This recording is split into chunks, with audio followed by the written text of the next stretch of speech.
who work on nutrition, they're particular heroes of mine. People who work on education, rebuilding education systems.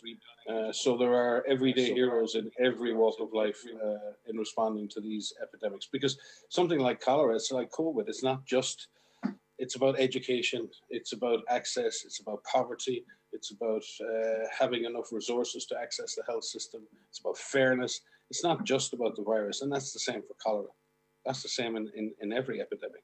Epidemics expose the inconsistencies and the inequalities and the inequities and the injustice in our societies, because it is those who are poorest and have least are most affected. And exactly the same happening today with COVID-19. No different than I've experienced for a quarter of a century. It's more obvious, it's more brutal, it's more cruel, because it's seen everywhere in the world at the same time. But populations around the world, particularly in these fragile countries, have been experiencing epidemics this bad and worse with other diseases for decades. Sometimes we don't give it that because it's far away.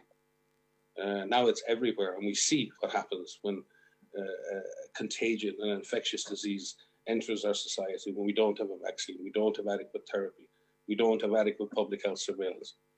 And the fear and the uncertainty and the anger that generates. But we need to think about people who live with that every single day of their lives. And there are people on this planet who live with that and have lived with that their whole lives. And I think it's time for us to put an end to that. It's time for us to recognize we need a different planet. And we need to celebrate those heroes who work every day to fight for social justice, for climate justice, for health justice. Thank you, Mike. Maria, please. Yeah, just to add also that, as Mike is saying, many people are dealing with something like this, like COVID, and even worse, and a combination of factors every day, and are dealing with this every day. We have our health workers who are, first and foremost, putting themselves at risk to care for patients of many different infectious diseases, dealing with trauma from other types of events, from natural disasters. But there are a lot of non-health essential workers that are out there that are also heroes as well. And these are people that keep us alive and keep our services going. These are people in food production that make sure that electricity still flows and that water still runs, and that sell us the food and run grocery stores and keep services ongoing. These are people who deliver vaccinations, life-saving vaccinations to people of all ages that need those vaccinations. This is law enforcement. These are people that pick up trash and rubbish and make sure that life continues. And they're also heroes in this, and they're heroes that go to work and keep our societies running. And so we just want to pay tribute to them as well, because it's not all of us have a role to play. All of us have to be part of this. And I think, as Mike pointed out, many people are dealing with this every day, day in and day out. And the rest of the world is really seeing just a glimpse of how difficult that this is that many people live with. So we thank, all essential workers who are fighting COVID, who are helping keep systems running, help keeping us all alive. So we thank you. Thank you, Maria. Thank you, Mike. One of those roles and responders in the chain of activities we need to do to suppress virus are contact tracers. And we've been talking a lot about contact tracing, but some of our viewers are already asking if we can explain why are we doing contact tracing and how contact tracing is helping us suppress the virus. So thanks, Alex. I'll begin. So contact tracing is one of the elements that's really required to help us break chains of transmission, is what we call break chains of transmission. And what we mean by that is each case, when you identify a case of an infectious disease like COVID, what you have to do is you have to isolate that case, which means take them away and put them in a place where they don't have access to other people. They're cared for, they get medical care, they still have communication with their families, but they're isolated. You identify all of the contacts that come in contact with that individual. And we have definitions for what that means. It's at least 15 minutes with someone, face-to-face contact. It may be someone that has direct contact with someone. You identify those contacts and you put them in quarantine, what we call quarantine. Quarantine can take place in a facility outside of your home. where they are cared for, where they're provided meals, where they're provided safety and security, or it could take place at home. And that basically means that you need to be away from other people for 14 days. And the 14 days is the time that it takes between exposure and the longest time period of when you develop symptoms. And we put you in quarantine. And contact tracing is so important because it prevents you from coming in contact with someone else should you be infected. And so if you are a contact of someone, it is very important that you listen to the authorities who are trying to reach you to say you may be a contact, we may need to follow you up, you may need to be in quarantine for 14 days, and this is what it means. But you can play an active role in being part of that. So in many countries right now where they're listing contacts that you need, if you go someplace, you may have to give your name. Please give your real name. And please give real contact information so that they can find you and say you may be a contact and you may need to be in quarantine for 14 days. So it's a really critical function as it relates to breaking chains of transmission. So that we can find out where the virus is and stop it from spreading, right? Yes. Some viewers, Mike, actually, would you like to add something? No, just to say that we've controlled countless number of Ebola outbreaks and other events using contact tracing. It's not used for every infectious disease, especially where you have good treatment or you have vaccines. You can avoid having to do contact tracing because it is complicated. It's very easy as a concept, but it's very difficult to implement because number one, you need a good public health system to do it, and two, you need a community that accepts and participates actively in the process. And both of those are not a given in many situations. And all countries, to an extent, have struggled with both of those concepts. But it is, as Maria said, hugely important. You're trying to break the chain of transmission. The virus cannot live outside the human body for a very short time. It needs to find a human host in order to reproduce itself. So if you can prevent the virus jumping from one person to the next, then you can stop the chains of transmission. A contact of a case is someone who's already had enough contact with the case to possibly be infected. And a contact is someone who may become sick with the virus. What you do by isolating contacts or quarantining contacts is that you ask those contacts to stay distant from other people for that 14 days while monitoring that individual. There are two benefits to that. One is the individual under observation can access healthcare quickly if they get sick. And number two, if that person does get sick, they have not already passed the disease on to somebody else, and you're breaking the chain of transmission. So that contact, and this is probably the central thing for the next 6 months. We're doing lots of stuff on physical distancing. It's fantastic, and congratulations to everyone out there who's working to reduce their exposure and reduce exposure to others. But at the central pillar of controlling this disease, if we want to go back to school, if we want to go back to work, if we want our societies to return to normal, we have to put a greater focus on identifying suspect cases, testing those cases, identifying each and every contact of that case, and asking those cases to quarantine for 14 days. If that happened tomorrow, if we could do that tomorrow, we would drive infection rates right down, and we would get to a scenario in which schools can open, in which society can return to normal. It is the weakness in that system that is causing a lot of trouble worldwide right now. Those systems are just not good enough. They're not invested in enough. They're not committed to enough by governments. And equally, on the other side, in terms of communities and individuals, human behavior is human behavior. The vast majority of people are complying with the requests of government, but some are not.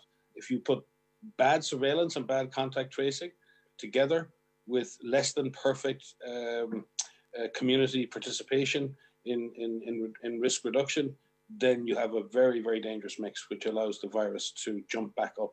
And we're seeing that happen in a number of countries. Mike, I would just like to invite our viewers who maybe just joined the program to ask their questions through comment section or on Twitter to use hashtag AskWHO. Meanwhile, we have more questions that came as well on contact tracing. Is how can people participate in contact tracing unless they are required to the places where they go? Is there something that they can do proactively? Yeah, there's a couple of things that people can do, that everybody can do. First is in countries where you have been identified as a contact, you may be called. You may be called by a health professional. Please answer the call. And they will give you instructions about what you can do and how you can quarantine yourself, if that can be done at home, and what it means for them to follow you up, and what type of care that you may need to seek. The other thing is that there are a number of apps that have been developed for contact tracing. I have one that I participate in here in Switzerland, where I've downloaded on my phone, and I've agreed to participate in this, where it will tell me if I have been in close proximity to somebody who has been identified as a contact. That is a choice that I have made to be able to use that app.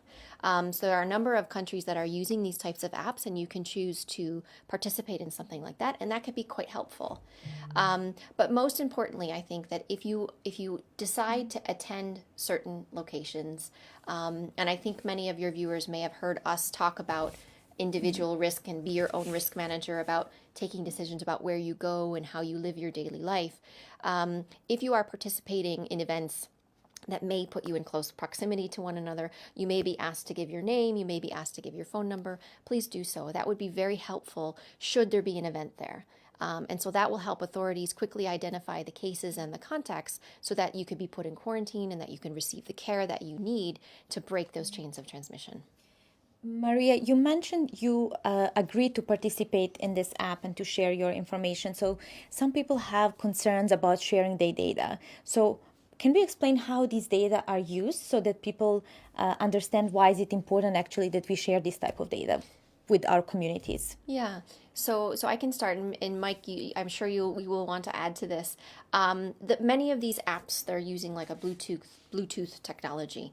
And so what I, in the app that I'm talking about, agree to give the location of my phone so they can see where I am. This helps make some connections between where I have been and where a case may be. And that helps make those links. The data that is used, it's under specific use for contact tracing purposes. It's not sold to other individuals. They're not sharing that information. But it is important to understand what you are agreeing to, and that people have the choice to agree to that or not.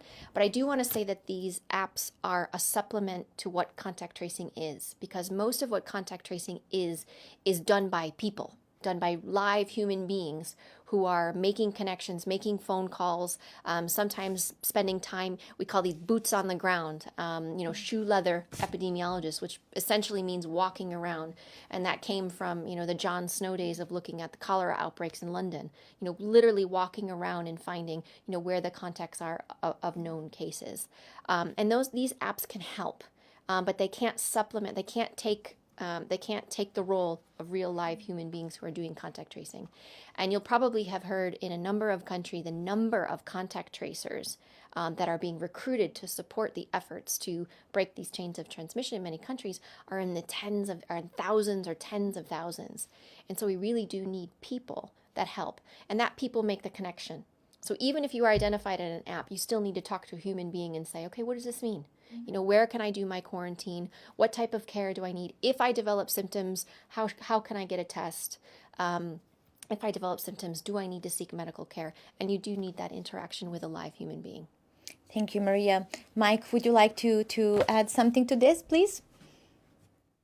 Well, I think we're unfortunately faced with a very stark choice as a society right now. We are either going to see the disease jump back and face the possibility of further lockdowns that none of us want, and we don't believe are the most effective way, frankly, of dealing with this disease right now. But what a lockdown effectively does is separate everybody from everybody else. Everyone in society has to separate from everybody else because we don't know where the virus is. So we separate everybody. The beauty of contact tracing and the beauty of finding the contacts is that you do know who's at risk, and you ask those individuals to quarantine themselves, and the rest of society can go about its business. And that is a sacrifice that individual makes on behalf of society in order for all of society to move ahead. And testing, tracing, quarantine, this is a hugely important part of the next phase of this response. And we've seen countries who've really focused on that, and they've managed, yes, countries have had flare-ups, and a number of countries have had flare-ups, The flare-up is not the problem. The real test of a country is how they react to those flare-ups. Can they identify clusters quickly? Can they identify the cases in the clusters and the contacts of those cases? Can they quarantine those contacts? Can they support those contacts when they're in quarantine? Because by doing that, the rest of society can get on with its reasonably normal life. I would contend quite strongly that all over the world we have not invested enough in test, trace, isolate, quarantine process. We are bleeding trillions of dollars in fiscal stimulus. We are pumping huge amounts of money into mitigating the economic impacts of this virus.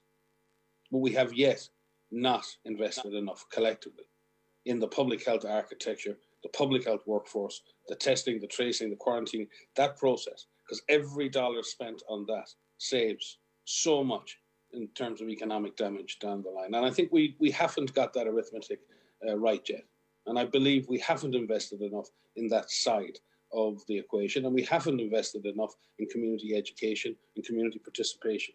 If people don't participate and don't, as Maria said, want to leave their real name, if they don't want to give their full contact details, they obviously have some fear of how those details are going to be used. That's a trust issue, and governments have to work hard to build trust with communities in order that people are comfortable giving their personal details in order to be contacts and to be traced. You have to be able to offer a service to people when they agree to be isolated or quarantined for 14 days. So I do think there's a big choice here for us all to make. We have not, and I say this, and I'm sure lots of people are going to jump on this statement, but we have not invested enough in testing, tracing, isolating, and quarantining as a major pillar of this response. And if we don't get serious about this, I'm afraid we're going to face the prospect of further lockdown. Can I add to that? Because I fully agree with what Mike says, obviously, but I think that is our way out of this. Our way out of this is the investment in the public health infrastructure. And I think one of the things the world has learned from is, and all countries are learning from, is those countries that have had direct experience with infectious disease outbreaks where you need to do active case finding, contact tracing, increasing your workforce. Those countries have seen more success in reducing transmission, suppressing transmission, breaking chains of transmission, and saving lives, and really preventing this virus, which likes people, it needs people. This virus operates in clusters. It needs people to circulate. And what we are seeing consistently across countries is that it forms clusters, and it forms these super spreading events, these outbreaks. And we are giving this virus an opportunity to do that by coming together, by being in close proximity with one another, being in enclosed settings, crowded spaces, not physical distancing, poor ventilation. We are allowing the virus to be able to pass. But we are smarter than the virus. We are smarter than the virus. We have tools right now that can break chains of transmission, and contact tracing is part of that. And so having huge stimulus packages, trillions and trillions of dollars to be able to get us out of that. If we could invest in our public health infrastructure, which is much lower in cost, it will be beneficial not only to COVID, but the next infectious disease, for influenza, for other infectious diseases where these types of activities are really critical. The activities themselves that we need to do are very clear. It's the implementation that is hard. And I think even in countries that are breaking chains of transmission, getting these clusters under control, they've been creative. And so there is no one size fits all, no one solution to how to do this, how to implement this. But we are seeing countries that are being very creative.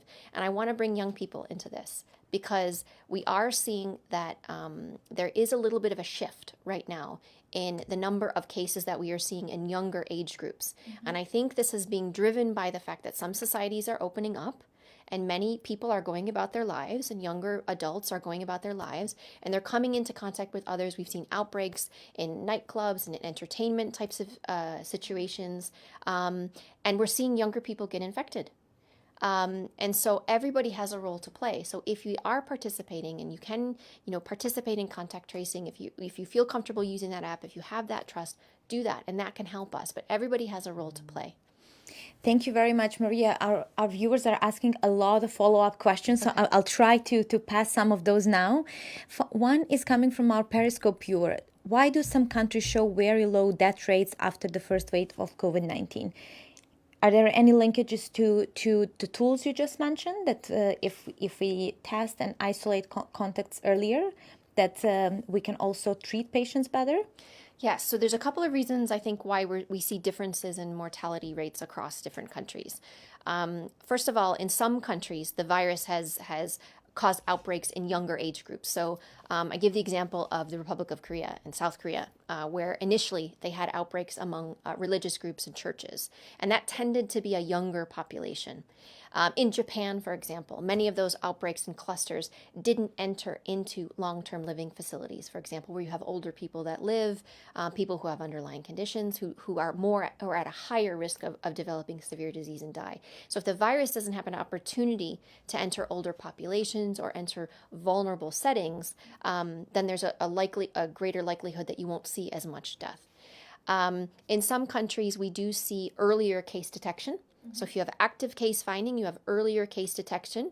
If you have contacts that are being followed, if they're already in quarantine, they can prevent the virus from transmitting. But even if they develop symptoms, they could seek care earlier. So if you get early care, we know care with oxygen support. If somebody develops severe disease or critical disease requiring oxygen or ventilatory support, that saves lives. We know that using dexamethasone among the most severe patients, that can save lives. And so I think there's a lot of reasons why we are seeing differences in mortality. But a lot of it has to do with who is getting infected. We do know right now that people who are older, people who are over the age of 60, people who have underlying medical conditions like heart conditions, chronic respiratory disease, obesity, diabetes, cancer, they have a higher risk of developing severe disease and death. So if we could prevent infection in people who are of a vulnerable group, we could prevent more deaths. So I think there's a number of reasons why we see differences in mortality, but we do need to be careful about making direct comparisons because there's so many different factors. Thank you very much, Maria.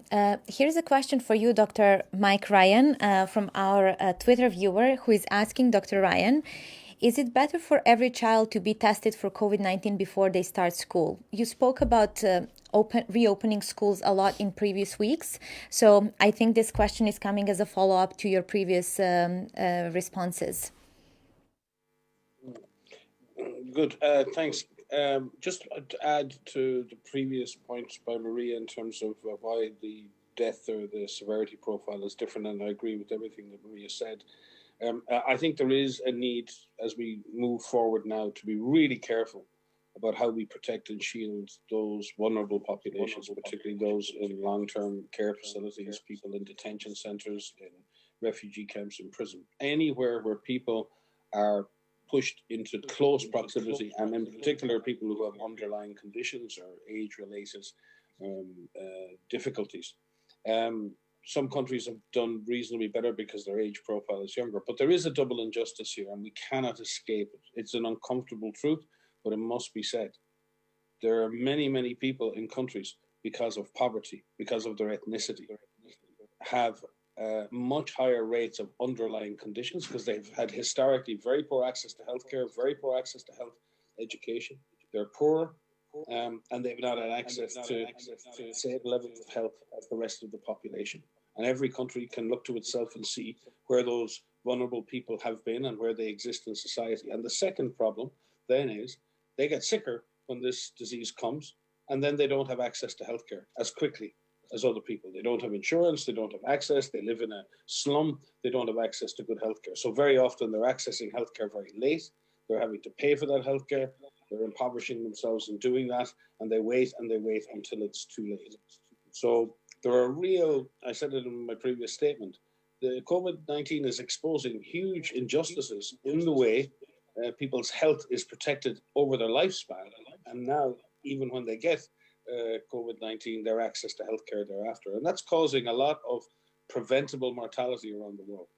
Access to care and your previous health status and health status around the world is unfortunately very related to social status, to your financial status, to your access to healthcare. And Dr. Tedros speaks all the time about universal health coverage. We need to move to a planet in which access to healthcare is not a privilege, it is a right. Because we are paying a price right now on this planet for healthcare not being a human right. Healthcare is not a commodity. It's not a commodity to be bought and sold. It is a basic human right. And people with poor health status are doing worse in this pandemic. With regards to children and testing, I think and Maria will probably speak to this as well, it's not so much about testing children. It's about having a proper risk management approach in schools, because you could test all the children today in 2 legs, and tomorrow 3 or 4 or 5, 10 of them could turn positive and you've missed them. Because most tests right now are just testing for the RNA, for the nucleic acids, and for the presence of the virus in the nasal cavity. If they're positive today, yes, you can remove that person. If they're negative, it doesn't mean anything, because that person can become positive within a few days, especially if they've been exposed recently. So yes, testing can be part of the process of return to school, but it's not central. The most important thing for getting back to school is to get the disease down at community level. If disease transmission is low in the community, if surveillance is good in the community, if contact tracing is good in the community, if healthcare is good in the community, then the schools can go back. They're part of society, they're part of communities. It's very difficult to bring schools back in the context of intense community transmission. But even where there's low transmission, bringing schools back requires caution. And I think there are lots and lots of very good ideas out there, and schools are implementing lots of very, very smart practices, including doing partially online, face-to-face. They're cohorting kids in classrooms and not moving kids around the school. They're staggering start times and finish times. They're reducing the number of teachers, the number of teachers, the number of pupils that a given teacher teaches in a given day. There are lots of different ways of reducing that contact, separating desks, and in some cases asking children to wear masks where that separation cannot be maintained. So there's and adding extra hand washing facilities, and then doing ongoing surveillance to pick up any children that do become positive and taking the appropriate action. It's complex, but many schools around the world and many school authorities are taking very, very clever, very innovative approaches. But it is a time of worry for parents, because parents are always concerned. I'm a parent myself, and there's nothing more worrying when you're dealing with the health of your children, and should you or should you not put your kids back in school, and what are the risks. Parents need to go back to work, kids need to go back to school. We all accept this, but it has to be done in the safest possible way. And that can really only be managed ultimately at local authority level. It can be supported by government, and it should be supported by government. It should be financed, supported by government. But really, this becomes a very local process, because going back to school depends on the local epidemiology, the local transmission, the local profile of schools, the size of schools, the density of schools, the resources that schools have. And again, we're back to this issue of social justice, because it is in the very areas where we see intense transmission that we have schools that are least funded, most overcrowded, with the least number of teachers, and they're the ones that will be most at risk again. So once more, the poor and the excluded and the marginalized are the ones most at risk, even as we go back to school. Thank you, Mike. We have a lot of questions coming around the 2 weeks quarantine. People are asking how long the virus can last in the body. Then somebody says a person was hospitalized with COVID longer than 2 weeks. So is 2 weeks still a relevant period for a person? Is it enough to be isolated? Well, there's two things that you're talking about, Alex, and in these questions. One is how long with somebody with known infection should be isolated. And then the separate question to that is a contact of a person who has been exposed to the virus, but we don't know yet is infected. How long do they need to be quarantined? So those are two separate things. We know that people who are infected with the virus can live in the body for quite some time. It depends on the type of severity they have. If they are asymptomatic, meaning that they don't develop symptoms, it could remain in the body for a number of days, meaning that they can pass it to somebody else for a number of days. If somebody has mild infection or moderate infection, which means they have pneumonia, but they don't require hospitalization for care, and then you have people who have severe disease or critical disease, which means they need oxygen, they need to be on ventilation, much more advanced care in an intensive care unit. Those individuals, the virus can be in the body for quite a long time. We're trying to measure this in individuals, and we do that through testing. So that's different from how long somebody needs to be quarantined. If I shift my answer to somebody who's been exposed to somebody, so a contact, which means they've been exposed to the virus from somebody who's been infected, but we don't yet know if they're infected themselves. We put them in quarantine for 14 days. And the 14 days is a reflection of the incubation period, which means the time from exposure to the virus to how long it takes for somebody to develop symptoms. On average, that's between 5 or 6 days, but it could go up to 14 days. So we recommend quarantine to be for 14 days. So that's the difference between those two. Thank you very much, Maria. There are a lot of questions coming up on when is the right time for the person to be tested. Mike just said if you test today, it doesn't mean that there is a guarantee that you're not going to be infected and test positive in a few days. So people are asking, how do they know when is the right time to get tested? This is a very, very good question, and it's a very difficult one because there's no one specific answer. So as I mentioned, in terms of the incubation period, when somebody develops symptoms, it depends on the policy that's in country. So WHO, we recommend that people are tested if they're in contact when they develop symptoms. If there's the possibility that countries have more testing capacity, they could test contacts who don't develop symptoms, and that could be done on a case-by-case basis. If you have a high exposure, or if you really think that they may actually be a contact and you may want to test, and you have the capacity to do so, then they can be tested. But in terms of when they should be tested after symptom onset, it's usually done after a few days. But what we know is they take an upper respiratory sample, which isn't painful. It's a little bit uncomfortable. I've had the test myself, where they kind of go way quite up there in your nasal passage. It doesn't hurt, but it is a little bit awkward. Sometimes you can have a test done and you may be negative, but then they may want to test you again a couple of days later, and you could be positive. And so for many people, for many cases, they may have to have repeat testing done. So viewers are asking, in case they're positive, what is the protocol to be declared COVID-free? After how long time they should test again? And is there a recommendation from WHO how we declare people COVID-free? So we don't use that phrase COVID-free, but we have different criteria for.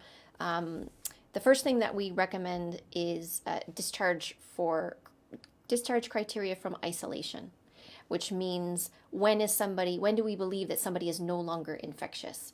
So we have issued some discharge criteria for people if they are symptomatic, and what we recommend is at least, so in the beginning of the pandemic, we recommended that people needed to have 2 negative PCR tests at least 24 hours apart to be considered to be released from isolation.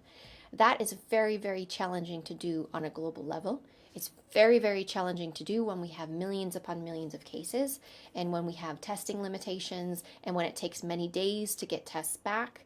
So what we've done recently is we've issued discharge criteria without needing a test at the end.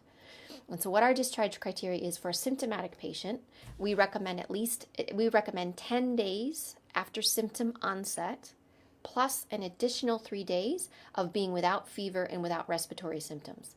And then they can be released from isolation. For an asymptomatic case, so these are people who test positive but don't develop symptoms, we recommend 10 days from the date that they tested positive, and then they can be released from isolation. Thank you very much, Maria. Mike, would you like to add something? No, I think Maria got that one spot on. There are very few interesting questions going back to contact tracing. has the WHO issued protocols or best practices on contact tracing apps? And also, is WHO considered developing app? And also a third question is, are we working with some digital companies to standardize those apps that are used in different countries on contact tracing? Mike, you want to take this one? Yeah, no, we are. There is WHO is working with a number of Silicon Valley companies on developing COVID checkers, which will allow countries to adapt a standard app for their use. Because obviously many countries have developed apps, but don't. Other countries have not had the resources or the time. So we've worked with companies to develop a kind of a prototype app that then countries can take to adapt to their own needs. And this is through the work of both our in our program, the Health Information Group, but also the Digital Health Initiative, which is led by Bernardo Mariano, one of our directors in Geneva. So there's a major collaboration going on to standardize the apps and also provide services to countries who want help with developing those apps. And there is a service there to be able to do that. We also have an increasing number of applications out there for training and for other purposes. There is a WHO information apps out there which information can be got, but we don't do contact tracing at the global level. So WHO does not collect any personalized information on individuals at a global level. It would be not useful. We collect some anonymized information on clinical cases in order to build a picture of those cases and develop therapeutic approaches, but we don't participate in the day-to-day contact tracing. So we support countries in developing those apps when and where they need them. And there's also a much broader collaboration with industry on data management systems for contact tracing. We're working with on a product called Go Data with our partners in the Global Outbreak Alert and Response Network and some industry partners on that. There are a lot of the WHO, we have a training platform, openwho.org, in which we use electronic tools for training over 4 million people now in different aspects of COVID response. And now with the WHO Academy coming online, a much bigger approach to sort of immersive learning and using artificial intelligence and other technologies for both data analysis and for learning applications. So there's a huge collaboration going on. You can speak, Alex, about the work you're doing on myth busting and the social media side of things. So IT has become a huge part, artificial intelligence a huge part of what we're doing, and applications. But as Maria said before,